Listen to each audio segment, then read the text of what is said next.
चलिए दोस्तों, इस क्लास में हम बात करने वाले हैं एडोब प्रीमियर प्रो को स्टार्ट करना, साथ ही प्रोजेक्ट को क्रिएट कैसे करते हैं और उसके वर्क स्पेस के बारे में हम जानने वाले हैं। तो सबसे पहली बात, जब मैंने आपको डाउनलोड करना बता दिया एडोब प्रीमियर प्रो इसके पहले वाली क्लास में, तो आप उसे डाउनलोड कर लिए होंगे। उसमें ट्रायल वर्जन या पेड वर्जन जो भी आपको उचित लगे वो आप डाउनलोड कर लिए। अब आपको जाना है, इंस्टॉल भी कर लिए होंगे, डबल क्लिक करके आप सीधे इंस्टॉल, और यहाँ स्टार्ट बटन में जाना है और आपको लिखना है सीधे प्रीमियर प्रो। क्या लिखना है? Premiere pro.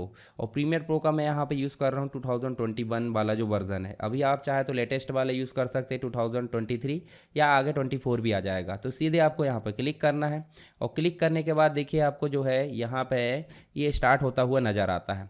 तो कुछ इस प्रकार का एनवायरनमेंट यहाँ पे दिखता है, जिसमें आपको देखिए रिसेंट में काम किए गए जितने भी प्रोजेक्ट है उनकी लिस्ट यहाँ पे नज़र आती है।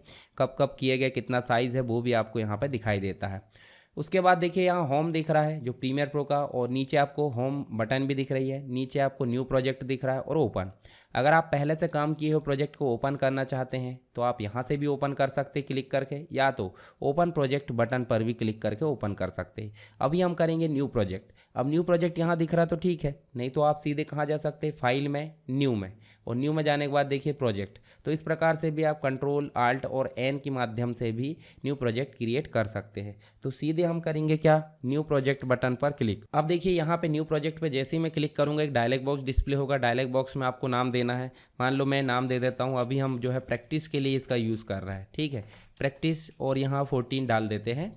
और 14 डालने के बाद आपको कुछ नहीं करना है, यहाँ लोकेशन दी हुई है, लोकेशन में आप ब्राउज़ कर लो, और ब्राउज़ करने के बाद आप जाओगे, देखिए यहाँ पे जो है आप कहीं भी, जैसे मान लो आप डॉक्यूमेंट में एडोब के अंतर्गत और ये प्रीमियर प्रो के अंतर्गत क्या कर सकते हो, ये प्रीमियर प्रो इस प्रकार से सिलेक्ट कर लिए। तो लोकेशन आपकी सिलेक्ट हो गई, देखिए जहाँ आपको सेव करना है।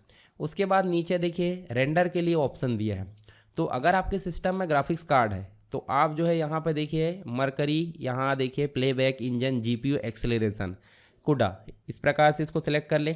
या फिर आपके कंप्यूटर में ग्राफिक्स कार्ड नहीं है तो आप जो है नीचे वाला सॉफ्टवेयर, मतलब जो नीचे वाला जो है सॉफ्टवेयर ओनली ऑप्शन को सिलेक्ट कर सकते हैं। चलिए मेरे पास तो जीपीयू है तो मैंने इसको सिलेक्ट कर लिया, नहीं तो मैं नीचे वाला सिलेक्ट करता। इस प्रकार इतना सिलेक्ट करने के पश्चात मैं करूँगा सिंपल ओके। जैसे ही मैंने ओके करा तो यहाँ देखिए मेरे पास में एडोब प्रीमियर प्रो का जो वर्क स्पेस है, वर्क स्पेस का मतलब जो स्टार्टिंग विंडो होती है, जो सामने हमारे विंडो दिखती है सबसे पहले, जो ओपन होने के बाद दिखाई देती है, ठीक है, जिसमें बहुत सारी विंडो होती है तो वो हमको दिखाई देती है। यहाँ पर देखिए आपको कुछ भाग यहाँ दिख रहा है, कुछ नीचे, इधर इधर, तो ये सारी चीज़ें जो कहलाती है वर्क स्पेस कहलाती है। तो मीनू बार तो आपको बताने की ज़रूरत नहीं है, मीनू बार होता है, ठीक है। और मीनू बार के नीचे आपको देखिए यहाँ सोर्स मॉनिटर दिखाई दे रहा है।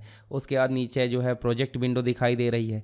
यहाँ पे आपको टाइमलाइन दिखाई दे रही है। टाइमलाइन के बाद जो है प्रोग्राम मॉनिटर। अब होता क्या है देखिए, सबसे पहले अगर बात करें तो जो यहाँ पे सोर्स मॉनिटर होता है, पहले देखते हैं ये प्रोजेक्ट मॉनिटर, मतलब प्रोजेक्ट विंडो जो होती है। प्रोजेक्ट विंडो जो होती है, कोई भी प्रोजेक्ट को यहाँ पे इंपोर्ट किया जाता है। इसका मतलब जो भी फाइल में आप काम करना चाहते हैं सबसे पहले इसी विंडो में लाना होता है, ठीक है। तो इस विंडो में लाने के लिए आपको सिंपल जो है डबल क्लिक कर देना बीचों बीच में, ठीक है। इस प्रकार से डबल क्लिक करें, इस प्रकार से डायलॉग बॉक्स डिस्प्ले हो गया। इस डायलॉग बॉक्स में आपको उस फाइल को सेलेक्ट करना है जो आप एडिट करना चाहते हैं, ठीक है। उदाहरण के लिए हम कोई भी यहाँ पर फाइल को एडिट करना चाहते हैं तो ये देखिए पिक्सल वाली जो फाइल है इसको ओपन कर लेते हैं इस प्रकार से। तो देखिए यहाँ पे जो है ये देखिए ओपन हो चुकी है। इस प्रकार अगर डिलीट भी करना है तो यहाँ से डिलीट कर दिए, फिर से डबल क्लिक करें। मैं दूसरी फाइल ओपन करके दिखाता हूँ, मेरे द्वारा जो लेक्चर क्रिएट किया गया है वही हम ओपन कर लेते हैं। ये देखिए इस प्रकार से हमने ओपन करे, ये ओपन हो गया। इसके बाद यहाँ से जो प्रोजेक्ट है वो कहाँ जाता है, वो प्रोजेक्ट जाता है ऊपर के साइड, यहाँ पे इसको बोलते हैं सोर्स मॉनिटर। ये क्या है, सोर्स मॉनिटर। ये देखिए यहाँ पे जो है आप सोर्स मॉनिटर देखिए, जितनी भी फाइल को इंपोर्ट करना है वो कहाँ रहती है आपकी, यहाँ पे जो प्रोजेक्ट विंडो वहाँ पे, और वहीं से जो है हम लाकर कहाँ ले जाते हैं, यहाँ से उठाकर या सोर्स मॉनिटर में। सोर्स मॉनिटर का काम क्या होता है, देखिए नीचे प्लेयर टाइप की बटन दिख रही है, साथ ही देखिए यहाँ पे आपको मार्क इन और मार्क आउट दिख रहा है, ठीक है। तो और यहाँ दो चीज़ें नज़र आ रही है, देखिए इस वीडियो में क्या है, वीडियो स्क्रीन भी है, दूसरा ऑडियो भी है। मतलब अगर प्ले करोगे तो यहाँ देखिए आपको वीडियो भी दिखेगा और साथ ही ऑडियो सुनाई भी देगा। तो दोनों चीज़ है, तो दोनों चीज़ यहाँ दिखाई दे रही है। साथ ही यहाँ देखिए पूरा कंप्लीट जो प्लेबैक है वो दिख रहा है। तो जितना भी भाग जो है अनवांटेड है, जितना भाग हम हटाना चाहते हैं वो यहाँ से हटा सकते हैं। यहाँ चाहे तो इसकी सहायता ले सकते हैं आप, जितना भाग हटाना चाहें, और जितना भाग हमको लेना है उतना भाग हम मार्क इन कर सकते हैं। मान लो आपको शुरू से, ये देखिए शुरू से लेना है और प्ले कर दो, और देखिए यहाँ कहीं लाकर आपको मार्क आउट करना है। तो देखिए यहाँ जितना भाग हमने सेलेक्ट करे हैं, मतलब कंप्लीट पार्ट कितना है, यहाँ इतना, परंतु हमको चाहिए कितना, इतना भाग, तो मार्क इन यहाँ से कर दिए, मार्क आउट यहाँ से कर दिए, और इसको उठाकर मान लो आपको वीडियो बस लाना है तो वीडियो बस आप ड्रैग कर सकते हैं कहाँ पे, टाइमलाइन में, और अगर ऑडियो बस लाना है तो ऑडियो बस कर सकते हैं। पर यदि दोनों लाना है तो दोनों को यहाँ से ऐसे ड्रैग करके और ऐसे ला सकते हैं। ठीक है, देखिए दोनों चीज़ आ गई, वीडियो भी आ गया और ऑडियो भी आ गया। ठीक है, तो कैसे चला सीक्वेंस, यहाँ से वीडियो इंपोर्ट किया जाएगा प्रोजेक्ट विंडो में, यहाँ आपको अनवांटेड पार्ट देखने को मिल जाते हैं, वो हटा दिए जाएंगे, और जितना भी भाग आप लाना चाहते हैं उसको उठाकर टाइमलाइन में, और टाइमलाइन में जो भी हम काम करेंगे उसको फाइनल रूप से दिखाने का काम कौन करेगा, ये आपको करेगा आउटपुट विंडो, यानी कि आप सीधे समझ सकते हैं क्या है ये प्रोग्राम मॉनिटर है। काम करोगे उसको फाइनल रूप से कौन दिखाएगा, ये प्रोग्राम मॉनिटर दिखाएगा।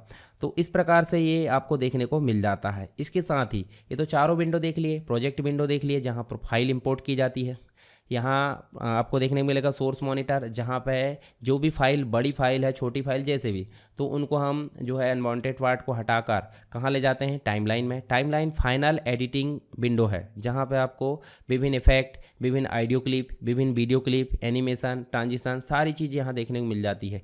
और इसमें काम करने के बाद कहाँ दिखाई देता है, प्रोग्राम मॉनिटर में। प्रोग्राम मॉनिटर में अगर हमको संतुष्टि है तो हम इसे एक्सपोर्ट करेंगे, अन्यथा नहीं करेंगे। ठीक है, अब देखिए एक चीज़ और बताता हूँ। अब ये विंडो जो है, मान लो ये सोर्स विंडो हमने सेलेक्ट करे, सोर्स विंडो के ऊपर राइट क्लिक करेंगे तो इस जो पैनल है उसको क्लोज भी कर सकते हैं, अनडॉक भी कर सकते हैं। अनडॉक करने का मतलब चाहे आप किसी और के साथ में भी इसको सेट कर सकते हैं। देखिए यहाँ ऊपर नीचे, ये दूसरी जगह सेट करना, देखिए यहाँ भी सेट हो गया, उठाकर और कहीं ले जाना, देखिए जहाँ की वहाँ ले चलिए। तो ये अनडॉक करने का तरीका है, मतलब ये अनडॉक मतलब जहाँ सेट है उसको उठाकर कहीं और ले जाना। क्लोज करने का मतलब बंद हो जाना। ठीक है, अभी करेंगे इसको क्लोज हम। उसके बाद देखिए यहाँ पे क्लोज अदर पैनल इन ग्रुप, मतलब जितने भी पैनल है इस ग्रुप में वो हट जाए, जबकि इस पैनल में जो कोई भी, देखिए यहाँ से हम करेंगे क्लिक तो देखिए यहाँ अन्य जो पैनल थे वो हट चुके हैं। देखिए इसके अलावा भी अन्य थे ना, वो हट चुके हैं। किसके माध्यम से, ये इस ऑप्शन के माध्यम से। पैनल ग्रुप सेटिंग में देखिए क्लोज पैनल ग्रुप, जो पैनल ग्रुप है उसको हटाना, अनडॉक पैनल ग्रुप, ये सारी चीज़ें सेटिंग होती है। इसको अकेले को क्लोज करना है तो क्लोज पैनल भी कर सकते हैं और क्लोज इसको, ठीक है। और इसके अलावा क्लोज ऑल करना है तो यहाँ से क्लोज ऑल भी कर सकते हैं। इसमें कौन सा क्लिप अभी रन हो रहा है तो वो दिखाई दे रहा है आपको। अब मान लो देखने में थोड़ी सी प्रॉब्लम हो रही है या फिर इस पैनल को देखने में थोड़ी प्रॉब्लम हो रही है, तो आपकी कीबोर्ड में टिल्ड बटन होती है। टिल्ड मतलब एस्केप की के नीचे, एस्केप की के नीचे टिल्ड बटन होती है, तो उस टिल्ड बटन को आप प्रेस करोगे, देखिए जो प्रोजेक्ट विंडो है उसको आप बड़ा कर सकते हैं। उसी टिल्ड बटन की सहायता से इसको छोटा भी कर सकते हैं, ठीक है। टिल्ड बटन की सहायता से बड़ा करके आप देख लो किस प्रकार आप देखना चाहते हैं। यहाँ देखिए आपको देखने की फैसिलिटी भी है जो मैं आगे बताऊंगा आपको, और इसी टिल्ड बटन की सहायता से आप इसे छोटा भी कर सकते हैं, लिस्ट फॉर्म में दिखा सकते हैं। जैसे मान लो इसको बड़ा करना है तो इसे टिल्ड बटन दबाए, ये बड़ा कर लिए, प्ले करके देख लिए इस प्रकार से, और प्ले करके देखने के पश्चात इसको जो है फिर से आप टिल्ड बटन की सहायता से छोटा कर सकते हैं। आप टाइमलाइन को, जैसे मान लो मैं टाइमलाइन में आ जाता, टाइमलाइन को बड़ा करके देखना, एडिट करना है तो आप टिल्ड बटन दबाए और फिर से छोटा दबाए, तो इस प्रकार से टिल्ड की सहायता से ये फिर से छोटा हो गया। प्रोग्राम मॉनिटर को देखना है तो बड़ा करके देख लिए, फिर छोटा कर दिए। तो इस प्रकार से आप डॉक अनडॉक दूसरे ग्रुप में सेट करना, इस विंडो को, इसको हटाना, सारी चीज़ें यहाँ से आपने करके देख ली। अब दिक्कत कहाँ होती है, उदाहरण के लिए अपने इसको क्लोज कर दिए, ये देखिए 2 क्लोज हो गई, अब बची 2 ही। तो यहाँ से आप जो ऑप्शन है उनको लाना है तो कहाँ से ला सकते हैं। इनको लाने के लिए आप विंडो में जाएंगे और विंडो में जाकर वर्क स्पेस में जाएंगे, और वर्क स्पेस में जाकर, अच्छा वर्क स्पेस में जाने से पहले नीचे आप देखोगे तो देखिए यहाँ पे आपको सारे जो मॉनिटर है वो देखने को मिलेंगे। जैसे मान लो सोर्स मॉनिटर दिखाई दिया, विंडो में जाकर देखोगे तो प्रोग्राम मॉनिटर भी दिखाई देगा। देखो आ गए। अब ये अव्यवस्थित हो जाते हैं, जैसे मान लो ये और कहीं जाकर सेट हो गया, देखिए टाइमलाइन को गायब कर दिया।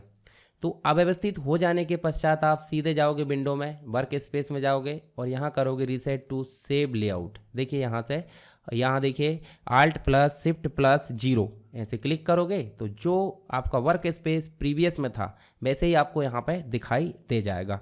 तो इस प्रकार आपने क्या करे, जो वर्क स्पेस है उसकी सेटिंग को चेंज करके देख लिए। आप जो है नई विंडो को ला सकते हैं, फिर से उसको एडिट कर सकते हैं।